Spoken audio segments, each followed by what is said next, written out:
Every hunter has a moment when the woods go quiet, the air shifts, and time slows down. And in that stillness, you realize you're not chasing the game, you're chasing something bigger. Welcome to the Chase the Unknown podcast, where we go beyond the saddle, past the trail cameras, and deep into the stories that fuel the fire. This show is for the ones who lose sleep over the rut, who hike miles into the public land for just a chance, and who live for that silence before the shot. From the backcountry to the back roads, we sit down with hunters and trappers with the relentless stories who live for the thrill, embrace the unknown, and return with the stories we're telling. This is more than a podcast. This is the start of something real. Let's chase it.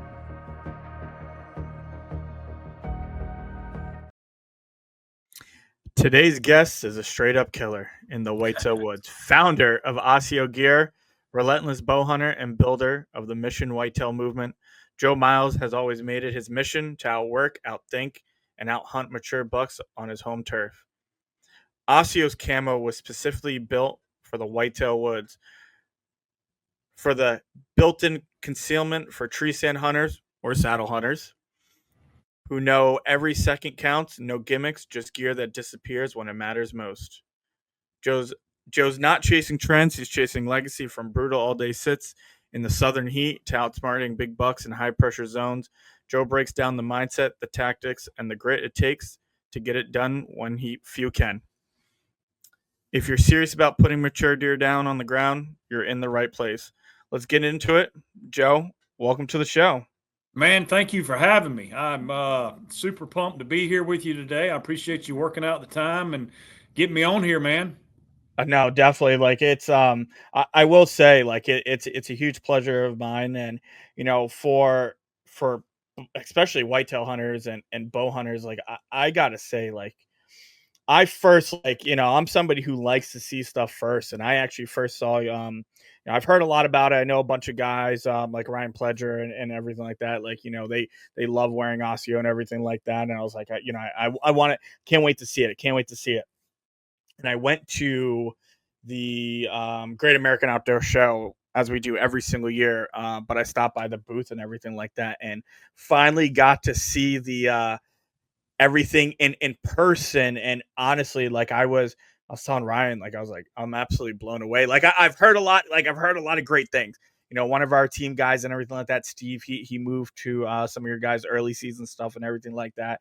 And it was just so great to see, and I'm really like looking forward to you know using it and adding more pieces as we go on here. But like this is something that has, I would say, really taken over in the last 3 or 4 years. When you're mentioning camo, you're always mentioning Osio at this point. So real happy to get down and talk to you. No, man, thank you so much. Yeah, it's been quite a road from having an idea in the woods, in 2018, 19 to bringing it in the market and then seeing guys, be successful wearing it. It's been a really cool journey, and we're super pumped about where the company and brand is headed. So yeah, it's been a tough ship to row here for the last 5 or 6 years, and we've got a really good team that is all behind the brand. Most of them are bow hunters, so that helps a lot. And yeah, we're excited about the future, man. Yeah, no, definitely. And it's great. Like I love, like you're saying, like, when you guys went out 2018, 2019, we're not talking about like a camo company now that's been on the market for 15, 20 years and everything like that. You guys have, you, you came out 2018, 2019 and really hit the ground running. Is it really because a big part of it's like this is really catered to the whitetail hunter and everything like that, and just like this is exactly what a lot of bow hunters and gun hunters and everything like that who mainly hunt you know in the whitetail woods was able to actually focus on it, because you see a lot of stuff. It's a lot of made for Midwest and Alaska and like all these places, but nothing really cater too much to the whitetail hunter. Yeah, I mean that was the gap that I saw in the industry. Is I got to a point in my life where I could do some western hunts and some, mountain type hunts, and I was using the real high end premium gear that I had never been exposed to before. When I grew up, it was cotton and a little bit of fleece, and when it got cold, you look like the Michelin Man. Walking out there, your arms were all jacked up, and you got 45 layers on and sweatpants and blue jeans, and one layer of camouflage on the outside. And then I went did some of these mountain hunts and got introduced to that premium stuff, and I was like, oh my god, this is the quality of this stuff is crazy. So did quite a bit of research on how a lot of that stuff was made, and said, if I can ever think of a really good camo pattern that makes sense. It's not just some man-made piece that looks good to the human eye. If I can ever come up with something that really will work in no matter what season you're in, and what part of the whitetail range you're in, then I may just launch a camo company that fills that gap between a really good whitetail camouflage pattern that we can get close to deer in, and then the high end premium fabrics and cut and sew and wind block and all the insulation properties that we have, and like the Primaloft insulation that we use. So that's kind of how everything started, and yeah, I think it filled a gap and a niche and something that guys wanted, and so I definitely attribute a lot of that to the success that the brand has had. Yeah. Now, but before we really dive even further into ASIO and everything like that, I really want to get into your background of just of hunting and everything like. So you were born and raised in South Carolina? Yeah, I was born and raised in South Carolina. Very fortunate. Grew up in a hunting family. My dad was a huge hunter, and I shot my first deer with him when I was 5. And my mom hunted, my sister hunted, my brother hunted. Every weekend during hunting season, we would be down at our club or our lease. And so, yeah, the bug hit me really bad when I was 15 or 16. I started bow hunting then, and just continued doing that. But yeah, very, very fortunate to have a dad. I mean, at one time he had the 11th biggest state kill, a buck killed in the state of South Carolina. And I actually just hung up with him before this, before we got on this podcast. He's 80 years old, and he was going to scout a 70-acre piece that he just found. So he's still out there doing it, man. Pretty cool. I love that.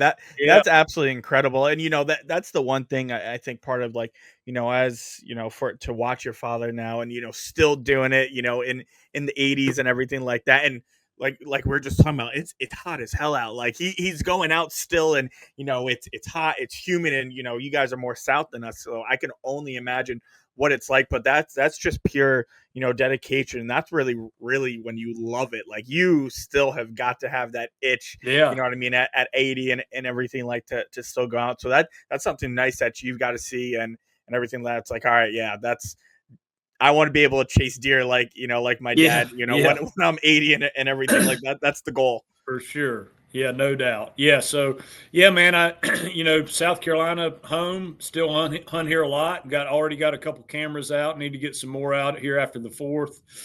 But love hunting them all over, man. Alberta, Mexico, Texas, in the Midwest. Just love chasing deer. Yeah. No, and yeah, who doesn't? That's why we're all obsessed and everything like that, But South Carolina, it's so different. I've talked to some guys from North Carolina. We've started to move a little more to Delaware, Maryland area, Virginia. But growing up, what was it like hunting, in South Carolina? Because for us, it's just so different. Just the South, I'm so used to the North, or talking to guys in the Midwest and everything like that. But for you growing up and obviously being in a hunting family where everyone did it, what was your, what did you see in South Carolina that really sticks out to you compared to the rest of the state? Yeah, it's a unique place. I mean, we didn't have a limit on bucks up until, and I'll have my numbers wrong here, but maybe 5 years ago there was no limit on bucks. So there were several seasons my dad, would kill 15, 16 bucks in a season, and I think I killed 12 one year, 12 bucks, and for us it was really a numbers game. I mean, we got to a point where we weren't shooting year and a half old bucks, but 3-year old 3-year-old 8 points, 10 points didn't stand a chance. If they and for Yep. us it was outside the ears. You're looking for an 8 point or better that was outside the ears, and he was going to get whacked. And our rifle season came in August 15th. It goes all the way to January 1st, and it's rifle. And not a lot of guys bow hunted, and we didn't have a limit on bucks. We did have a real limit on does, and I think that's because we had a weird population back in the 20s. We didn't have a whole lot of deer, and so these laws just didn't update until really, like I said, 5 years ago, where you could do about anything. I mean, guys were running them with hounds. There's still some hound clubs around, but now in the low country, in the part of the state where I am, the rifle season still comes in August 15th, goes to January 1st. You can shoot 5 bucks now, and I think maybe 10 does. I think you can kill 15 deer if you get all your tags in the state. So it's very challenging for somebody that wants to bow hunt, because you've got to find a spot where you can get away from rifle hunting. And they do have some bow only areas like on public, and there's some spots that different hunt clubs or private properties that you can get on, that you can set up as bow hunting only. But very challenging to bow hunt. And but anytime there's a challenge, anytime there's pressure, you're going to sharpen your skills. And if you really get addicted to it and go all in on it, you'll get better and become a better hunter. So I do attribute some of the success that I have had over the years growing up in a state that had a tremendous amount of pressure.